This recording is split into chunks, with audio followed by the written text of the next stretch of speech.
I wanted to record and upload this podcast like 2 weeks ago, but life, craziness, which I will be talking about all the things in next week's podcast episode. You guys are getting a massive life update, okay? Massive, all the things that I feel like I've been hiding from you. It's coming next week, so stay tuned. But we are halfway through freaking 2025. And I don't know about you. Maybe it's because there's been so much chaos happening around me lately. I can't even fathom this. This is blowing my mind how we are literally just this far into the year. And it's crazy. And I don't know about you, but so much has changed for me. This year has brought massive, massive transformation. I have said yes to so many things, said no to even more things, and it's just a chaotic year all over the place. So, because of that, I figured we need a little 6 month check in. We need a reset for 2025 because I feel like some of my goals have shifted. Some of the things that I was 100% sure I wanted, I'm not really sure I want anymore. And so, let's talk about it. Let's talk about how we're going to use the next 6 months to level up and plan to kind of reset, realign, reimagine where we are, okay? Because whether you're craving a deeper faith or maybe some better routines or just a sense of intentionality for the next 6 months, I want to walk through that together with you, okay? So, why 6 months? You know why. Okay, you guys know I'm a sucker for New Year's. New Year's is my favorite freaking holiday. And I think a lot of times I personally get kind of trapped in the whole we have to wait till Monday to start. We have to wait until the first of the month. We have to wait until New Year's, whatever. And that's just not the case. It's not healthy. It's also holding you back when you think you have to start on a certain specific day or way, which is why I am 2 weeks late with this episode. And I was like, you know what? We're still going to put it out because it's all about just taking the steps and actually putting in action and not procrastinating in the name of having the perfect start. Okay. So we're going to think about this as kind of like a second new year to kind of check in on some goals, check in on our alignment, and use this time to continue to audit our habits, our routines, and then make sure that everything is sustainable, not with quick fixes, not with these dream habits that are incredibly hard to manage, but rather with really intentional small steps that we're going to build up to. So that way, when we come into New Year's in 2026, we're going to be like, oh my gosh, thank goodness I created this foundation for all of my habits instead of feeling like I need to just completely reset all the way. And that's always so intimidating. And I am really, really thankful I did this. So the way I kind of have been viewing life right now is in this like build up moment. Okay. So 2024, I know I've talked about this before, but I went and got my blood work done and decided to get off of all of this medication. And it was a really intense, scary kind of moment for me because it was just a lot. Okay. And this what happened in 2024. And so I used 2024 to start the process of building really healthy habits. So I took 3 months, January, February, March, to reset my food a little bit because every time I go out to eat, I always felt like I had to get like my money's worth and I needed to get whatever was like the most fun. So I was trying to like pick fun foods and stuff like that. And really, I got to the point where I was like, okay, I would rather spend my money on foods that are whole and nourishing and that don't leave me feeling like disgusting at the end of the meal. And that just shifted everything. So, like ordering a water instead of like a Diet Coke or sticking with like a nice salad with a fry instead of a burger with a fry. You know what I mean? Also, can we just take a moment? Why the heck? Why the heck do people come at me for putting sauce on salads or having a fry with a salad? They'll be like, oh my gosh, you defeated the purpose of having a salad. So if I were to sit here with a burger and have all this sauce on there, no words, everyone would be like, yep, that's just a fun meal out. But the moment I switch to a salad and have a side of fries, everyone's like, oh, you're defeating the purpose of the salad.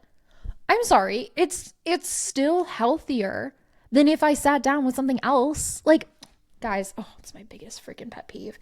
Don't come at me. Don't come at me for my dressing either. I will put as much dressing as I want on a salad or sauce with my fries. And you know why? Because it brings me joy. And I am a sauce girl and I'm going to put sauce on things. And you know what? Okay, I'm getting too heated. Can you tell what my comments have been? It is so funny. Honestly, I'm at this point now where usually hate comments kind of don't get me anymore. Like a lot of people comment on my looks. A lot of people comment on my looks and will say like I look like a cartoon or my eyes are too big. I get that one a lot. Her eyes are too big, which is funny because I usually don't hear that in real life, but it's fine. Anyways, really starting to roll off me, and I'm like getting really thick skin, which is super fun, except when people come at me for my freaking sauces. I just pisses me off, man. Okay, anyways, all of that to say, sorry, that was like a long little tangent. All of that to say, I spent the first 3 months focused on food and kind of resetting how I look at food and trying to get back to what's actually healthy. And then I spent 6 months genuinely building the habits of working out. And I started with 3 times a week. And then now I work out usually 5-ish times a week. And I love it. I love it so much. I constantly change my workouts because I get super bored. And also I really like the idea of like kind of tracking with my cycle and making sure that I'm staying really healthy with my workouts to do what my body needs during that time. I'm on like a 30, so like a cycle, like it's usually like 28 days. That's like the typical one. My cycle is usually like 33-ish days. So it's like an extra 5 days in there before I go through the entire cycle. And I just am like learning what that looks like with my body. My Oura Ring is super helpful for that. 10 out of 10, recommend. Obsessed with the Oura Ring. Anyways, then I spent the next 6 months, hold on, that's 2, I'm trying to think 3. So yeah, I spent like a solid 6 months figuring out all of the like fun habits then. Okay, so like figuring out skincare, figuring out just what it looks like to really refine my routines. And this was all happening in 2024. Okay, so 2024 was like a groundbreaking year for me. And now in 2025, I feel like I'm refining. I'm doing a lot of auditing where I was like, okay, I watched people do this habit. I thought it was really healthy, and turns out it's not serving me. And my example will always be journaling. I try so hard to get into journaling. I suck at it. I like genuinely hate journaling. And I never do it. I understand that there is like so many benefits to journaling, but for some reason, I cannot get behind it. It's just a habit that I hate. And so I've removed it from my routine. Like if you go back, I talk about journaling sometimes, and it's something that I have tried to be good at, but every time I start it, I just never go anywhere with it. And I'm like, okay, this habit's not serving me anymore. So why am I trying to force it so badly when it's clearly not working? I've tried for so long, it's not working. So what other ways can I kind of refine this and make it better? And that's what this mid-year check-in is. You started off strong. You have all of these goals. You have all these routines that you wanted to do. What does it look like to refine a little bit and to actually curate a lifestyle that serves you and where you want to go? That's the whole goal, okay? So over the next 6 months, I really want you to focus on different aspects of your life, okay? So I broke this down into 6 months because if we focus on all of this at the same time, we're going to get overwhelmed, burnt out, and then we're not going to move anywhere, okay? So here's your next 6-month plan. Either grab a pen and paper, or actually, you know what? I should make like a cutie little like post for this, okay? So if I actually do that, which I'm committing to you right now, I'm going to try really hard to, but I'm also, life. Go ahead and go save the cute post that I'm potentially making. And then this will help, okay? All right, let's do this. Let's do this. Month 1. We're going to work on our spiritual reset, because if we're not right spiritually, we're not going to be right anywhere else. So what does your spiritual life need to look like? What is your daily quiet time, your prayers, maybe like a good digital fast or a food fast? How can we anchor our identity in Christ before anything else? That is crucial. That's number 1. That's what we're going to focus on, top tier, okay?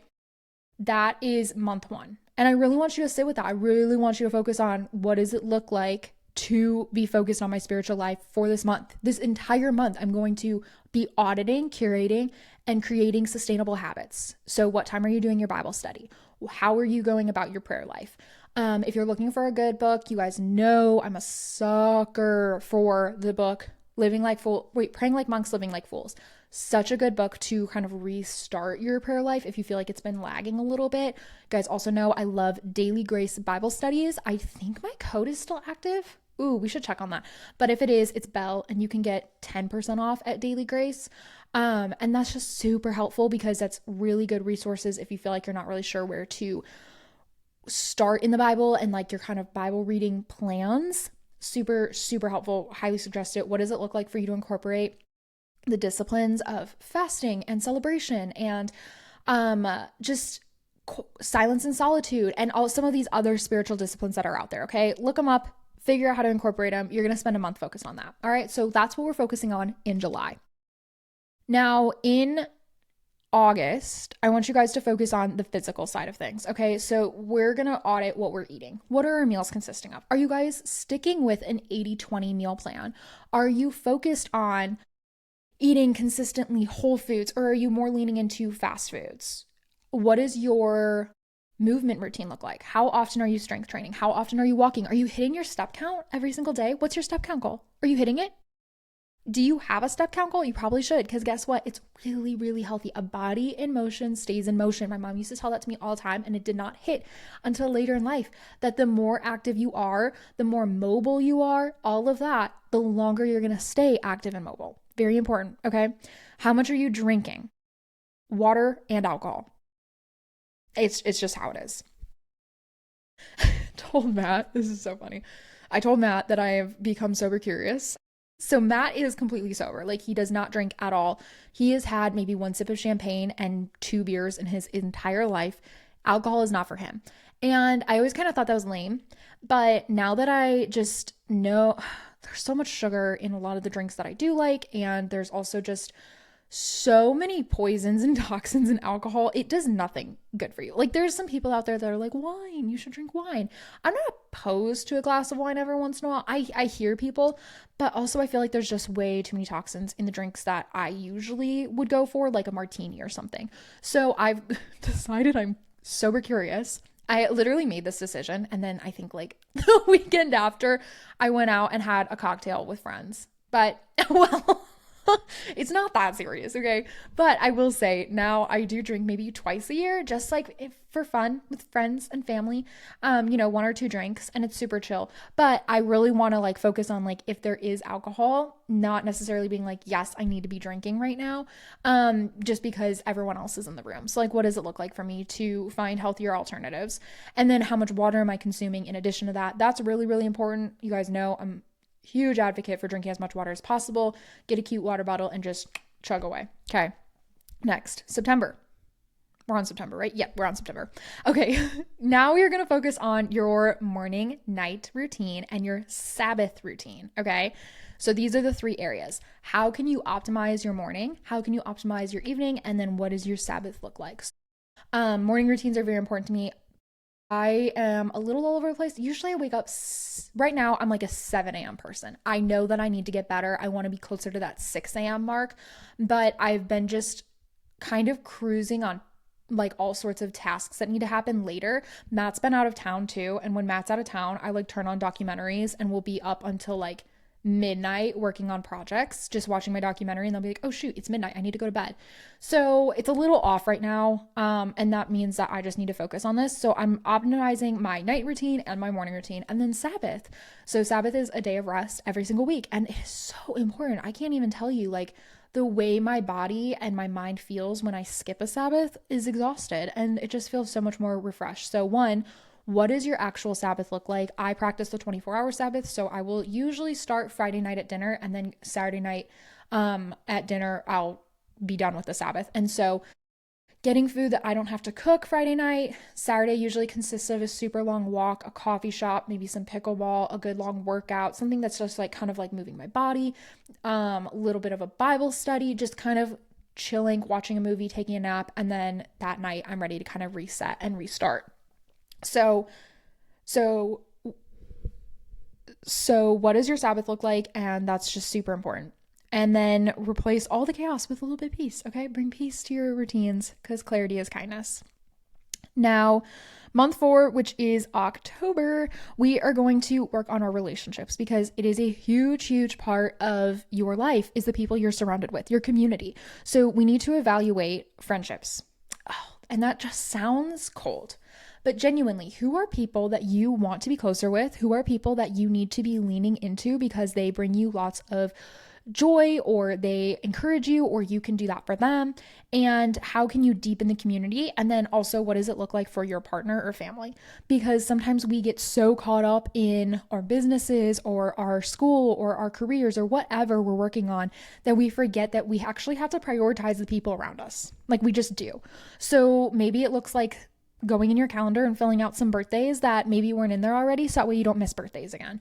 Or maybe it looks like you're going to schedule a couple of friend dates and then some intentional time with your partner or family, whatever that looks like. And then also, like, where are some healthy boundaries that maybe need to be in place? Like, where are some people that could be taking advantage or maybe aren't being as positive or optimistic in your life and really being negative? What are some conversations that could be hard but need to happen to keep you and your mental health happy and peaceful and all the things? And I'm not one of those people, it's like, cut off anyone who's not serving you anymore, because there's give and take in every relationship and there's seasons of give and take. It's not just moments, it's seasons. So just because there's hard conversations to be had doesn't mean you shouldn't have them, but you need to know when those are coming and just kind of take a little bit of a self-evaluation on your community. How can you build it? How can you strengthen it? All of those things. Month 5, we are in November, and this is going to be your personal growth, okay? What are areas that you are lacking in? Maybe you have no idea what the heck you're doing when it comes to money. Okay, and listen, money's important. Money's really important. And anyone who says it isn't is either has a lot or is not in a great place. Okay, money is important. The love of money is the root of all evil, but money itself is not. So you have to be able to understand how to store money. I literally was reading in my Bible this morning in Luke 19, where it talks about it's the parable of the guy who like gives money to his servants and then comes back and some of the servants invested the money and then one of the servants didn't. And he was like, why did you not use and steward what I gave you well? And that's something, it's a parable about the kingdom, but yes, it's something we can also tangibly take away of like, okay, wow, whatever money we have, we are supposed to store it well. So maybe it's money, or maybe it's not understanding something about the business, or maybe you want to grow a business and create it, or maybe you want to grow in leadership or management style, or maybe you want to learn how to be more creative, whatever it is. Because yes, you can learn how to be creative, just so you know. Anyways, whatever it is, find some books, find some podcasts, and create a new skill with that, because you need to be a student again. Even if you're a student in college, you need to be a student of life. We should never, ever stop learning. And sometimes we get so caught up in how to optimize that we aren't actually stepping outside of what we already know and trying to learn and grow in different areas. So find somewhere that you need to grow and create a habit of being a student, create a habit of learning. So that's in November. And December, we're going to reassess. We're going to go over all of this again. We're going to refine our mission. We're going to take bold steps. And that's when we're going to actually start to really, really lean into what's happening, because now we're at the start of 2026 about to be. And this is already what we're going to do in December, is all these building blocks that we started throughout this year, the last 6 months, the 6 months that we're about to step into, we're going to be at the end of that. And we're going to be ready to grow again and to optimize again and refine again. Okay. So a couple things to help you stick with it. Make sure you're tracking your progress with a planner or some sort of habit tracker. I find that really, really helps me. I have my planner and I have all sorts of habits. I have 6 habits a week that I tend to track, and they're focused on my spiritual life, movement, protein intake, and then just like mental health things. Like, am I making my bed every day? Sometimes I need a little reminder, like, oh yes, I actually do have to make my bed, because it helps me feel more productive. And then find accountability. So whether this is a friend or a community, I vote you find accountability. My goal over the next little bit, once we kind of get out of this season of chaos at the end of the summer, is this fall, is like, I want to be more of an accountability partner for us. Like, I want you to hold me accountable and I want to hold you accountable as we move forward.